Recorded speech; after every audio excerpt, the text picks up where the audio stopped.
Hey guys, welcome to another session of Epic 7. I think recently, because of some connections I've made, I think it's good for us to talk about some current things in the game.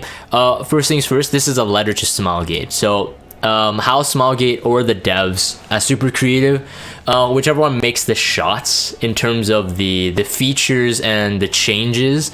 My understanding is that Smilegate does like all the marketing and the publishing and stuff like that. So anyways, whoever's in charge, if you guys are hearing this, definitely, I still love the game, man. After so long and actually playing other gacha games, I come back to Epic 7 and it's like, nope, this game still has the right things. And the best part about it is honestly the devs are listening. You know, they could be slow at reacting sometimes, they could make some like big mistakes sometimes, but they are listening, they are changing things, and it's because of that, it's because of the communication line that you guys have opened.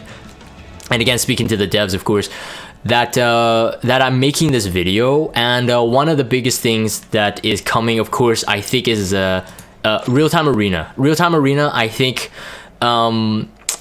or World Arena rather, is a huge part, and I know that you guys want to actually push this game to be like heavily RTA. Therefore, all the features going into RTA. I mean, GVG I love, and but this video is not going to talk about GVG. With RTA coming and with the dev notes coming, very encouraged with like the mock battles or the friend battles. Spectate mode is coming hopefully in the future as well. It's going to be really cool for content creators, streamers, everyone to just share and just look at stuff. It's going to be really fun. So I'm very excited for the changes. The pre-ban feature, because I don't play any other games in terms of never played any other games with like World Arena, so it was a surprise to me, the pre-ban feature. And I think that the MolaGora right now, which is my first main topic, is a pretty hard thing right now, especially for top players, because of, I think, the length of time I've been doing content and just fighting in higher end GVG, getting to know other streamers and stuff like that.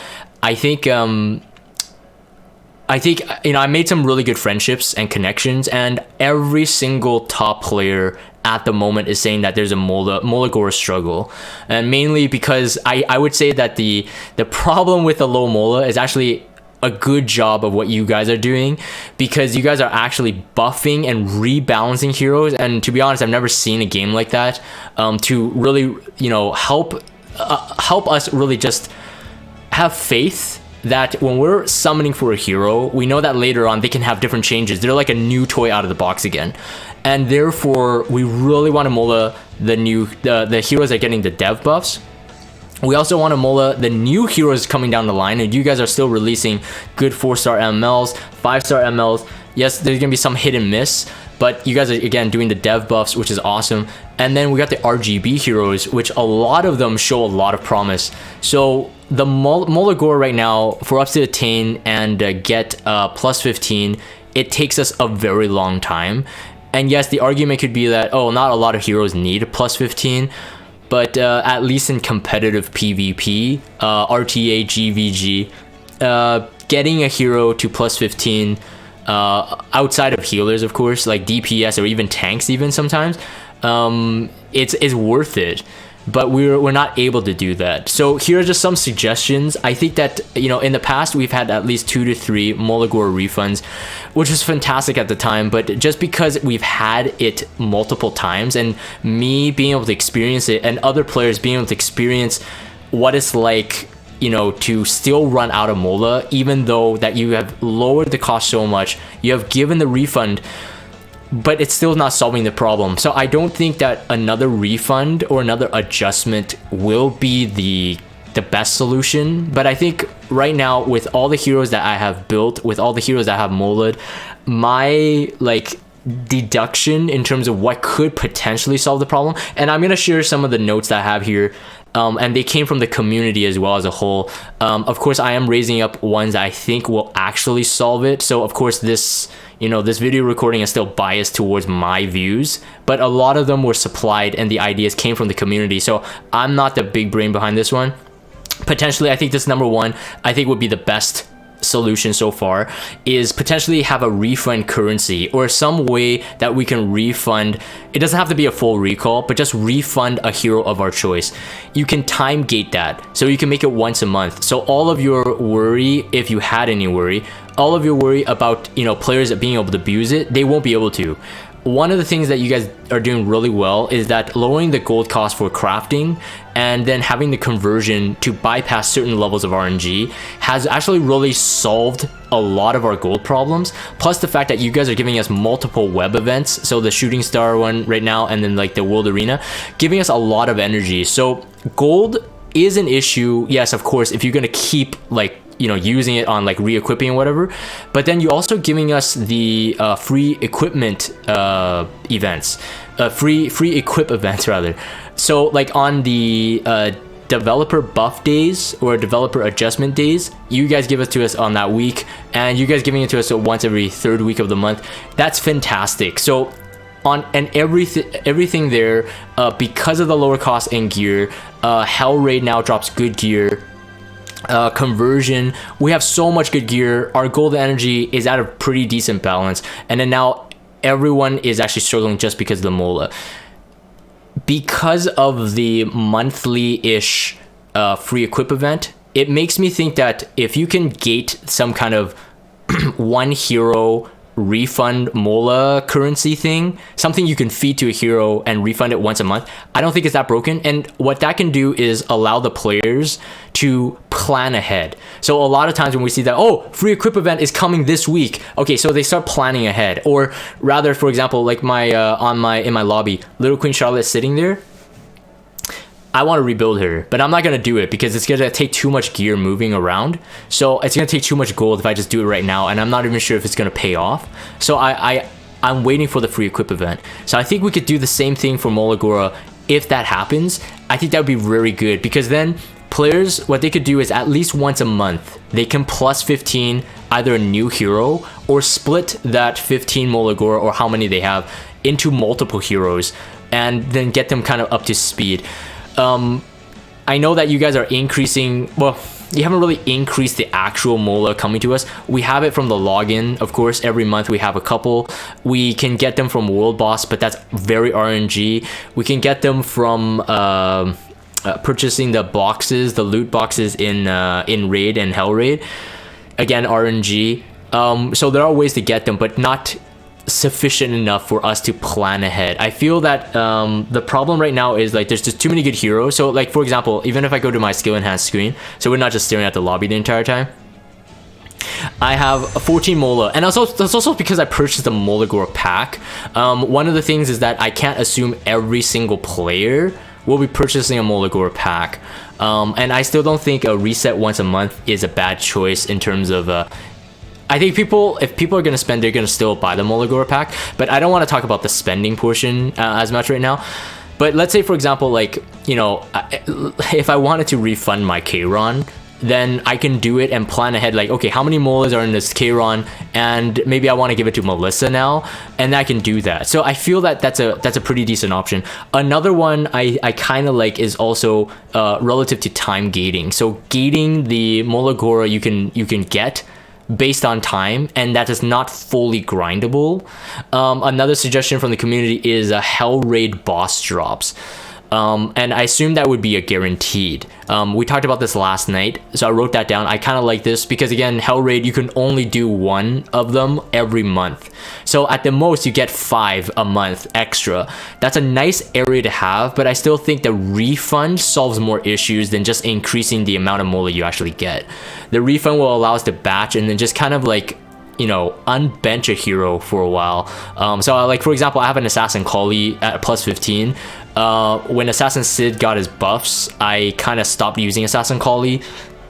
So she has 15 Mola there, and I don't know if I'm ever gonna rebuild her. Even if I had the gear, I feel that there's other heroes that are more diverse than Assassin Collie. So like things like that would be really nice. And it's not like I want to wait for another Assassin Collie buff, because she's already really good, to be able to use her again. So I kind of feel like, yeah, the once a month refund would be pretty good. Plus the fact that if everyone is pulling for like the newest heroes or get lucky on like the mystic rotations, they're gonna be getting like maybe 1, 2, maybe 3 new heroes every month. So the fact that we're just not getting enough Mola, that's a huge problem. The other one is again kind of like the Hell Raid boss drops. It's not time gated as much, so and it's not grindable, but just adding it more into more shops. So right now we have them in the guild shop, we have them in the transmit stone shop. We don't have them, let's say for example, in the ancient coin shop, which actually I think this will be another topic in and of itself. But the ancient coins right now, I feel that it's very, very good. We're in a very good place, Smilegate.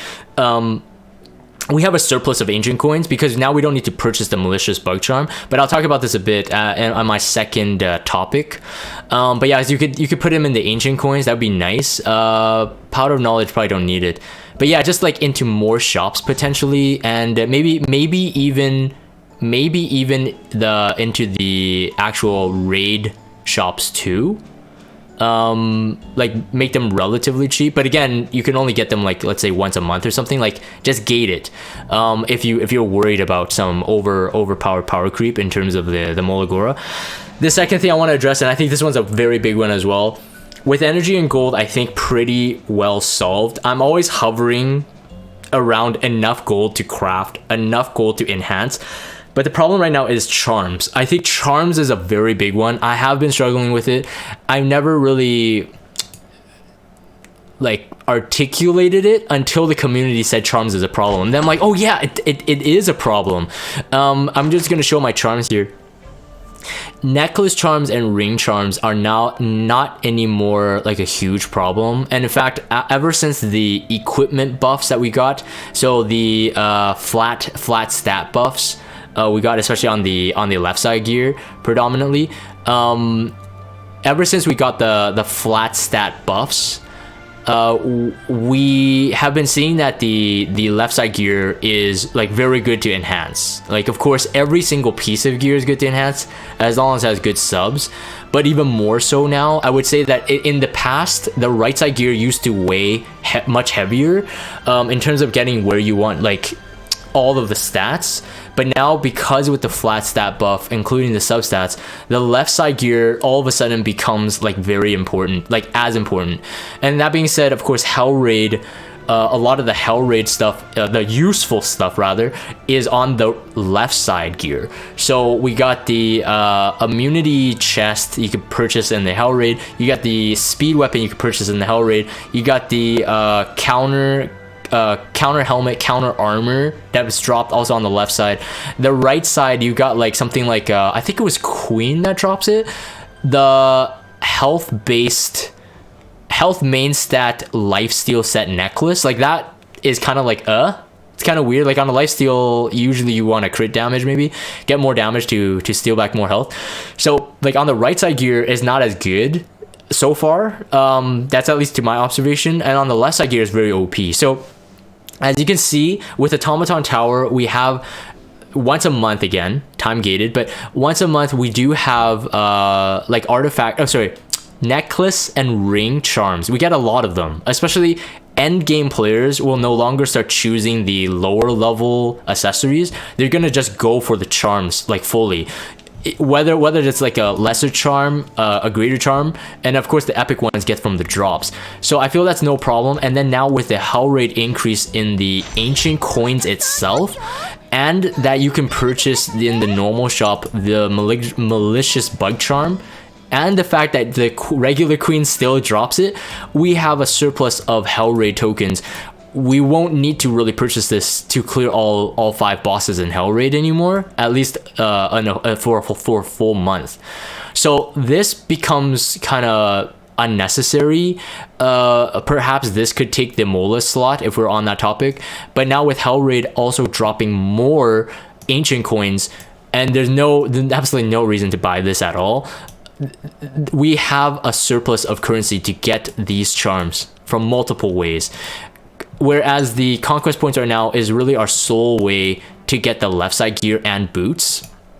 And the thing is, like, I feel that ancient coins is easier to farm, whereas like arena is a bit harder to farm. And most people don't farm arena unless they're going for frames, unless they're going to like sticking to legend. I mean, it'll take your skystone, of course, but the amount of conquest points you gain back is so hard. And the fact that if you're just a regular player and you're free to play, they have to spend the conquest points on buying the unknown slate, at least the important stuff, the unknown slate, and of course the season gear. And then that doesn't leave much room for the charms. Yes, you guys have a pet that gives you charm drop percentage, so RNG, in a hunt, but it's not really solving the problem. So right now, I feel that there is a huge problem with just the charms itself for the left side gear and the boots. In the past, you guys did have that trial thing before Hall of Trials came, where you could farm the charms. I would say that that's not the solution in terms of like, you don't need to bring that back, because it was really bad RNG. It took a ton of energy to farm, and also it only dropped the lesser charms unless you first time cleared it. Only the first time clear was the greater. That information is more for the viewers who may be new to the game and didn't know that existed in the past, but no one really farmed that for the charm. So it was good that you got rid of it, but now we still need a way to get it. It would be nice to see that. In terms of ideas, I don't think we have that yet, but you guys are smart in terms of like the devs. You guys could come up with a solution there. I definitely think that we are struggling in the charms on that aspect. That is coming from most top end players in the game, like any of the top 20 guild players, which encompasses a ton of people already. And of course that cascades down to any player, even if they're mid-tier or beginner, but they're struggling and they're trying to get their gear raised, they're gonna feel the same problem. So it's really not whether you're an end game player or not. It's just a pretty big problem. The very last thing, and that's pretty much it. Those two things I think are the main, I would say the main things that are like problems that are sticking out right now. And again, the video intent is not to be offensive, not to say you guys are doing bad. Again, I love this game. And even with the way it is now, it's fine. Like I'm going through it. It's fine.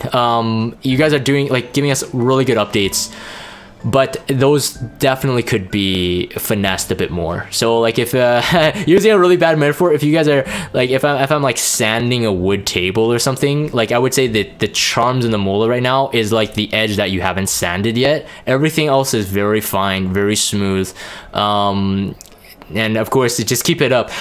One last thing though, as a postscript to this letter, is I would say you guys should take a look at your summons in terms of limited heroes and limited artifacts. And yes, some of the artifacts, we deduced this.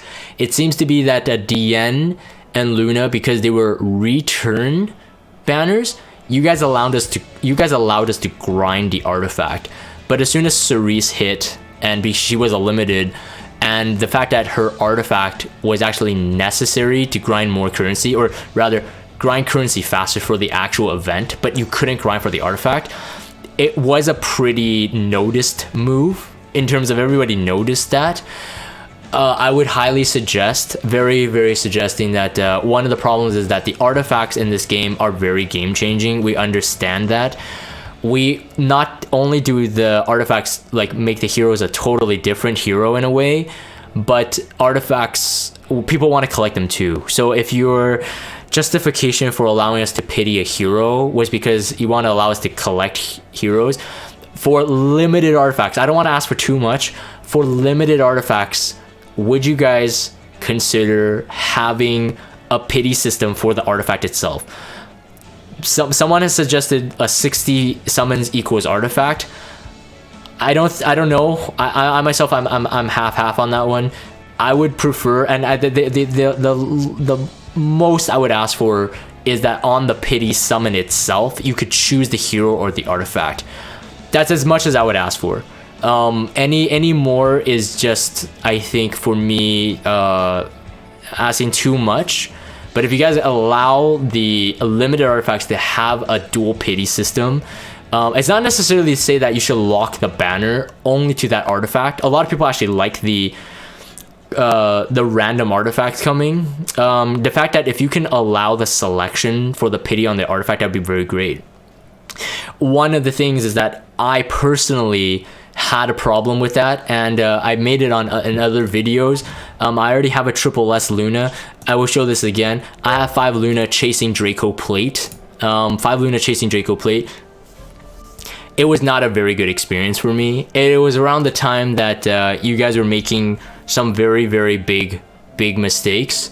And that fueled my fire, so to speak. It felt very, very... It's such a good artifact. It felt like a scam to me. But if you had that system in place, I wouldn't have to have 5 Luna in the storage with a triple S, which I spent a ton on the first release of Luna. So when she came back with Draco Plate, I'm like, frick, this artifact is so good. But then I get 5 Luna and I got 3 Draco Plate out of it. So my stopping point on that banner was like, okay, if I get a quote unquote, if ML Luna is ever a thing, hopefully she is, because I have 5 sitting here. But if she is ever a thing, I was saying that, okay, 5 Luna is all I'm gonna go for, and I did hit the 5 Luna. So if you had that, and DN, I just didn't want to. I pulled for 1 Unfading Memory. I'm like, screw that. I'm not going for it anymore. Any limited hero, if you can have the limited artifact again as a toggleable, pity where you could select, that would be fantastic. Having the choice would be very good. I get it's a gacha game. I get you guys don't need to do this because not all the other games do it, but it would be a very nice to have. So that's it. So I'm gonna end this in case, just for the video recording. That's my thoughts on it. Again, good game. I love it, and therefore I'm making this video. I'm gonna end this. If you guys have Discord, check out the Discord server. Follow me on Twitter. Subscribe to YouTube if you haven't. As always, thank you guys for watching, and I will see you guys next time.